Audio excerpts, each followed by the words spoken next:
It's time now for Countywide, a special presentation of Yavapai Broadcasting News. Join Paul David and Kyle Benedict as they talk with our community's leaders, newsmakers, and people in the know. You'll hear about the hot topics that affect all our lives in Yavapai County. And now here's today's Countywide. Welcome to Countywide. I'm Paul David. As always, it's great to have you in studio with us today. We have a new DPS captain in the Prescott District. We're going to introduce him to you today, and we're going to do a little proactive talk about winter driving because we usually have DPS come in after we've had a few snowstorms and we've had a bunch of slide-offs and people are injured. This year, of course, as I've mentioned before, we're trying to be a little more proactive about that.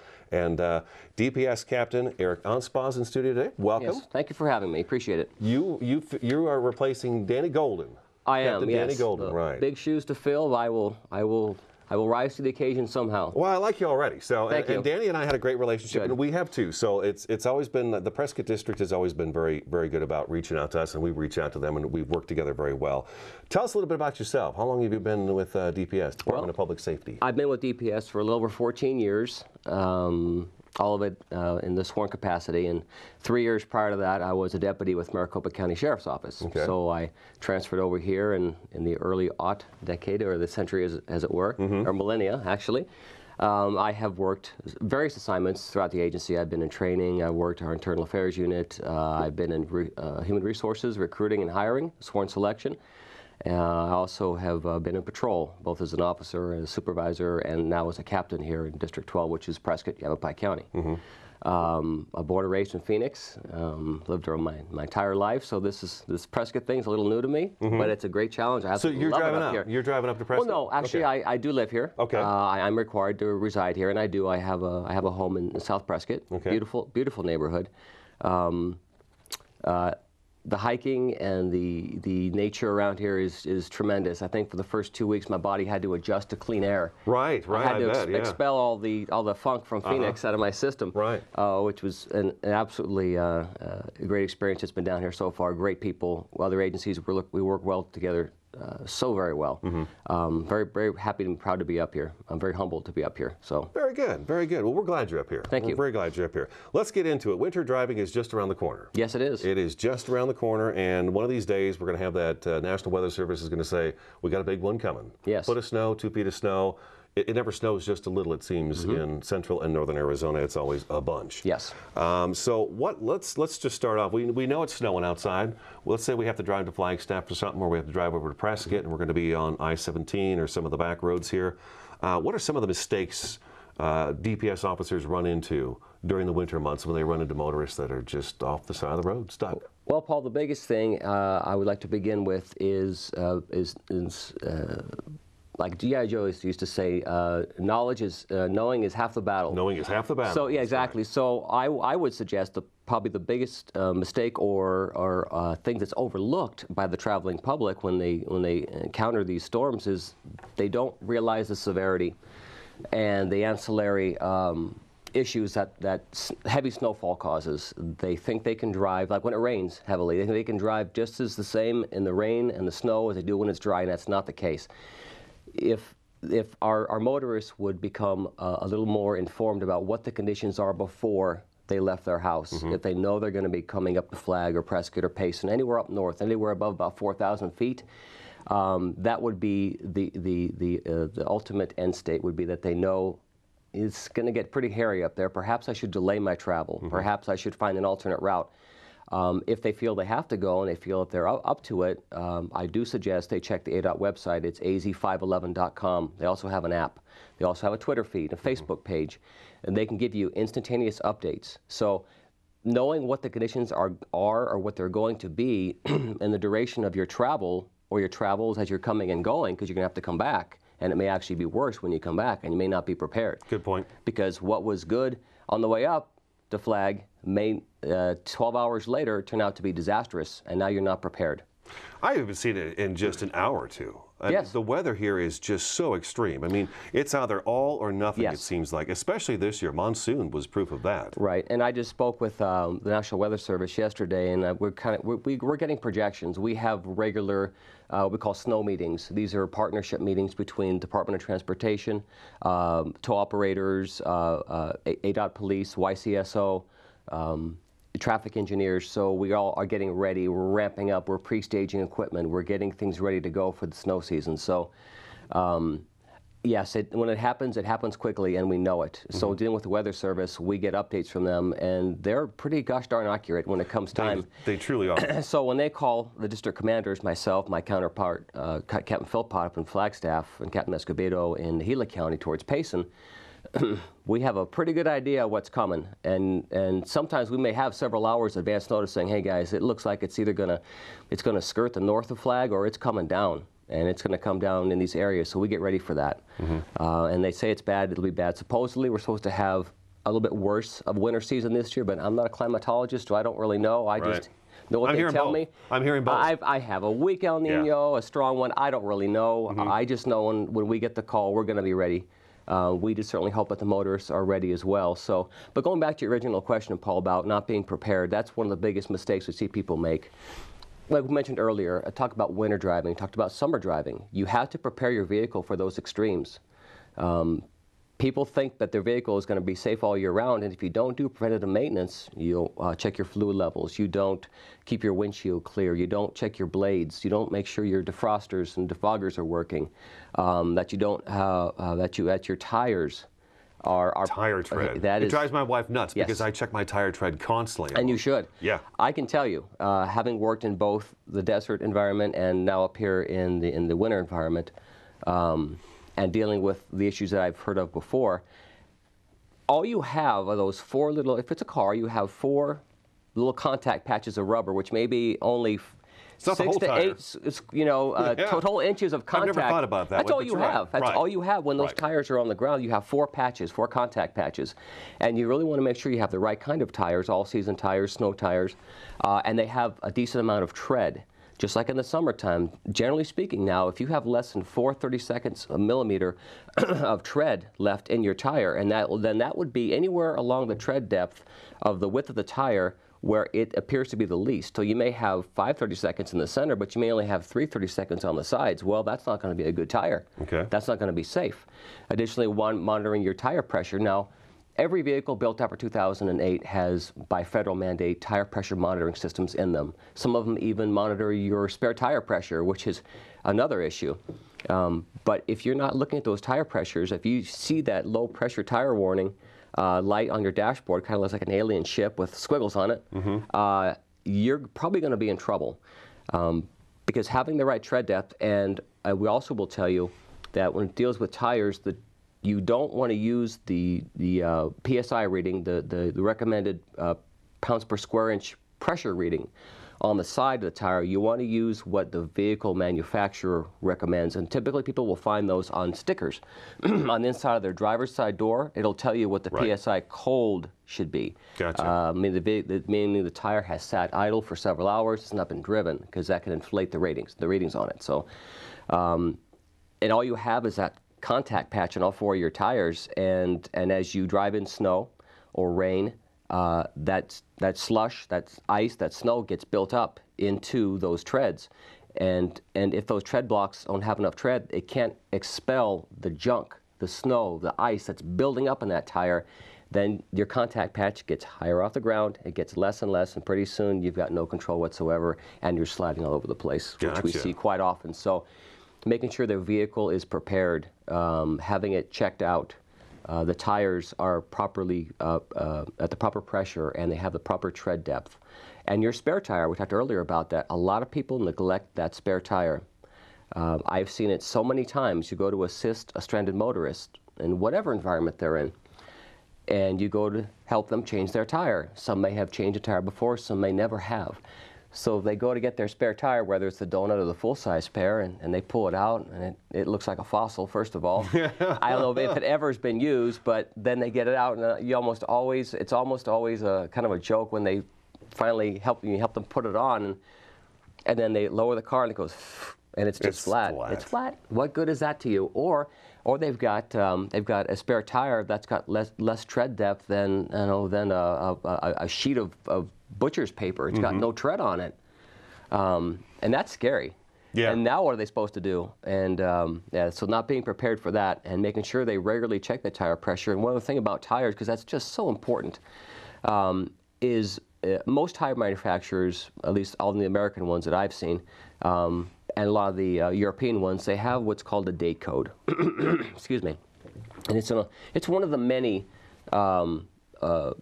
pieces of information that are imprinted on both sides of a tire. Okay. And it's got a date code in it. So, for example, you have a date code, and it's usually going to be four numbers, and it will tell you. It'll say, for example,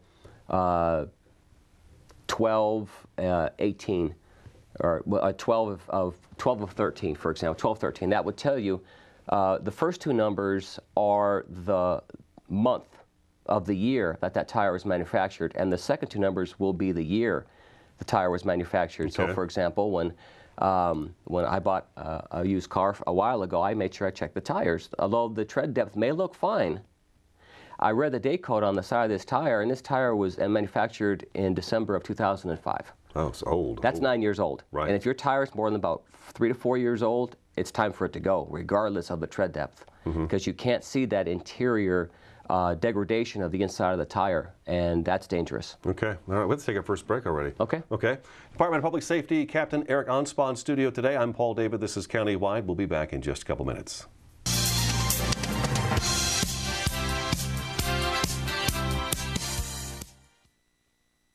The next 30 seconds can save you a lot of money. Just do your laundry in cold and stick to full loads. Auto-sleep your computers. Plug your gadgets in a power strip and switch it off when you're done. Headed out? Turn back your thermostat by 10 degrees. And drive sensibly. The more energy you save, the more money you save. Find other great tips at energysaver.gov. So, I'm kind of new here, but I've noticed a trend.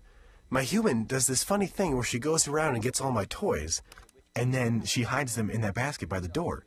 You know, but it's always the same basket, and it's always in the same place. And then she acts so surprised when I find them, but, you know, she's putting them in the same basket. Again. It's like, hello, that's where you put it last time. You were the worst at hide and go seek.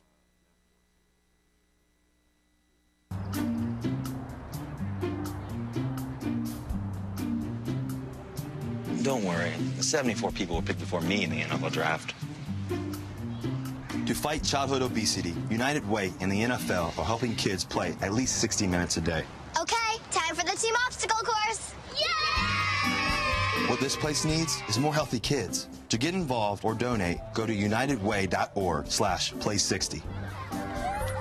Now I get it.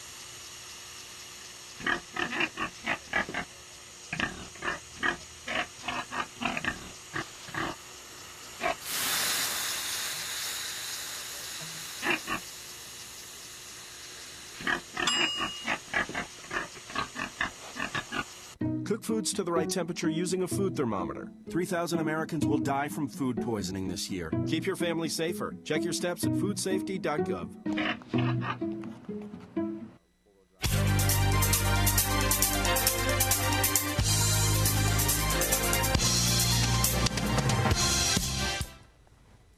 Welcome back to Countywide. We're talking about winter driving safety with Department of Public Safety Captain Eric Onspaw. Okay, we've actually covered quite a bit already. Yes. Vehicle maintenance, very important. Absolutely. Slow down. It's snowing. Slow down. Get to know what's happening in the world around you. The storms move real fast here. They come and go really quick.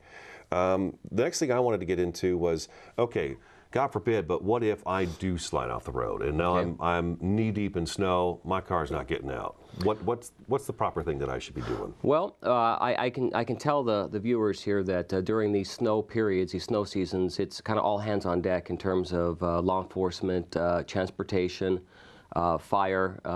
We are there to help people out that if they do end up sliding off or going into the ditch, as we say, slide offs. It seems like they come in droves. We'll get in an hour or two, we'll get 70 to 100 slide offs between just south of Camp Verde all the way up towards Flagstaff and points north. Right.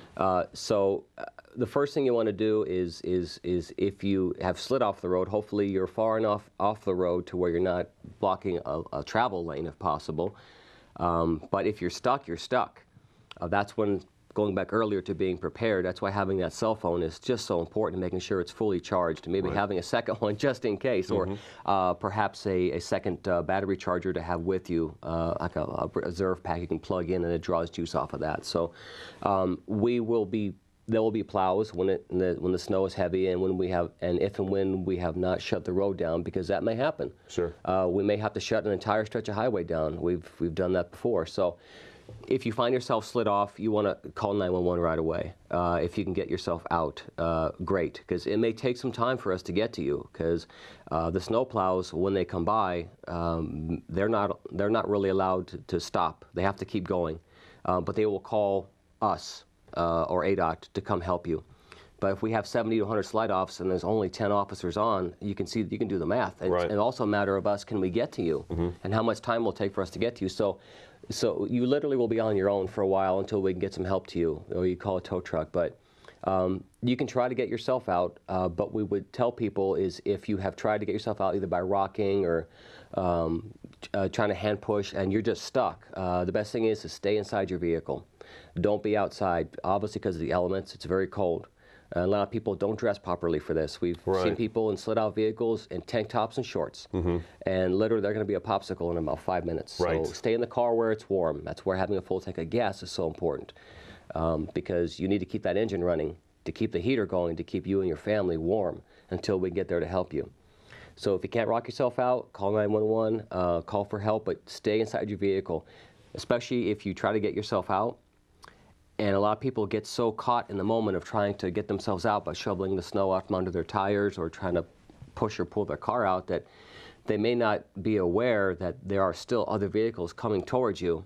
And if they see you, or if you're in a bad spot, a lot of people tend to overreact. They look and they jam their brakes, which is the last thing you want to do when driving on snow or ice. So yes, it does. I believe we call that rubbernecking. Yes, yes. They always say only drive as fast as you're willing to crash. So that's why you've got to take it so slow. That's a good one. It is. It's very true. So keeping inside your vehicle, and if you absolutely have to be out of your car to try and get yourself out, you have got to literally have eyes behind your head. Hopefully somebody's with you. They can watch your back and literally can grab you and pull you off away from your car where you're working on it should a vehicle slide off, come up behind you and then overreact and lose control.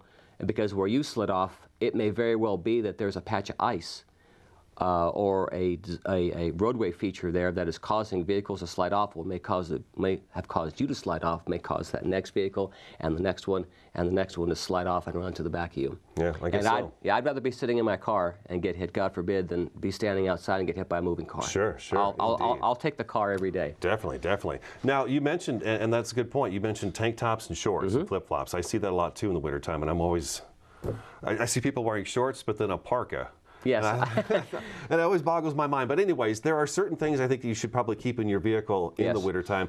Let's say nobody can get to you right away. So, I mean, winter coats. Absolutely, being dress appropriately, layering. Blanket? Yeah, blankets. You could have window ice scrapers, jumper cables, a shovel to get the snow off from under your car if need be, snow chains or snow cables, tire chains, tire cables, a tow chain or a tow strap. So someone could pull you out. Right. So you do get stuck, and a good citizen or one of us comes to help you. And if you already have that tow chain or tow strap wrapped around wherever it needs to be, we can just pull you right out of there. Because it's like when we're on traffic stops, the less time we have to sit on the side of the road, the safer it's going to be for everybody. So the less time, if you do slide off and get stuck, the less time that you're there, the safer for you it's going to be. Is there anything special done to the DPS patrol cars for the winter? Well, or are they pretty much the same as the summer? Well, those that live in the area, you probably have seen an influx of SUVs, the Interceptor SUVs that we now operate, and those are operated throughout the state.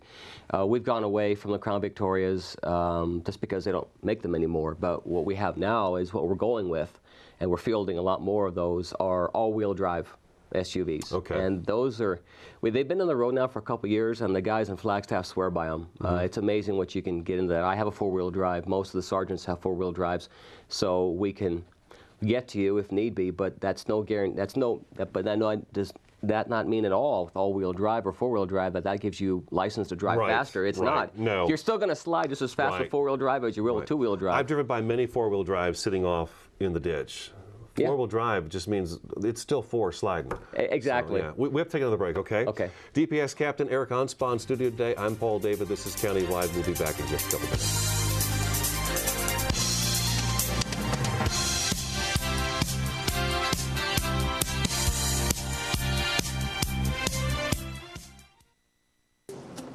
Good one, son. Last summer, my new dad took me on vacation. First, we went deep sea fishing. Wow! I'm so proud of you, son. And then we went on Thunder Shark. That was awesome! Let's go again. 3 times. I gotta say, it was pretty cool. You don't have to be perfect to be a perfect parent. Thousands of kids in foster care will take you just as you are. Oh, not again. So, I just moved in with this family, and it's embarrassing. The little one, he likes to go outside and crawl around in the giant litter box. I don't know what he's doing. I mean, I was born, and I knew how to use the litter box. Look at that! That's disgusting! Oh, poop already! You're making me nervous. Oh, okay, I can't look at this anymore. I really hope he grows out of this, for his sake.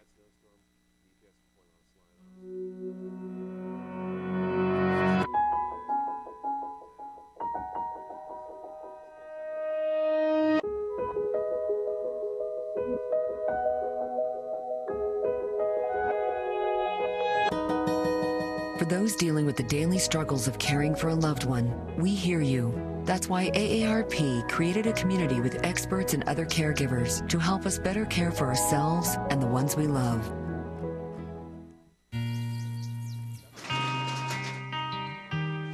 I've got a job to do today. I've got a job to do today.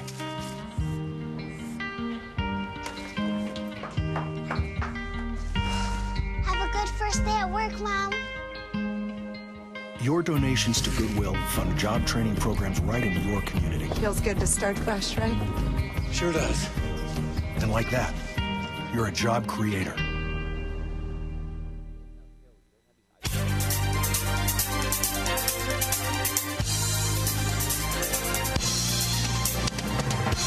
Welcome back to Countywide. We've got a couple minutes left in the program. We've been talking about winter driving safety. A lot of good advice given by Captain Eric Onspaw here about what to do and not to do this winter season while driving down the road. DUI saturation patrols. The holidays are here. Yes. It's so sad to have to say this, and I say it every year on the show that it's too bad we still have to talk about this. That, but you know, DUI, whether it's alcohol or drugs, and you mentioned prior to starting the show that the drug side of this thing is starting to actually take over the alcohol side of it. But irregardless, you can't be under the influence while you're driving down the road. And absolutely. Will you guys be out looking for that? Oh, absolutely, we'll be. Yeah, let's hope so. Between our normal patrol operations and additional funding and overtime funds from the Governor's Office of Highway Safety, we heavily saturate looking for impaired drivers, especially during the holiday periods. You know, and quite frankly, we'll get an impaired driver on a Tuesday morning at 9 o'clock, just as much as we will on a Friday night or Saturday morning at 2 in the morning. How sad that is. It is because of the prevalence of drugs, of drugged impaired drivers. We have seen a significant increase in drugged impaired drivers. As we still get alcohol impaired drivers. That's still the deal, but. We've seen such an increase in drugged drivers, whether it's prescription medications, whether it's a medical marijuana, that everyone seems to think if I can smoke it legally, then I can drive with it. Well, no, you can't. That's not how this works. You can't be impaired. You can't be impaired by alcohol or drugs or your prescription Percocet or oxycodone. Your Soma, any of those muscle relaxers, anything that causes you to be drowsy, read those labels. If it says, do not operate heavy machinery, don't drive. Your car includes heavy machinery, right? Absolutely it does. All right, well, we are out of time. That's how fast it goes. Well, awesome. Captain I appreciate Onspaw, it. very nice to meet you. Appreciate Welcome aboard. Thank I'm you. Paul David. That's today's Countywide, and we will talk to you again next time.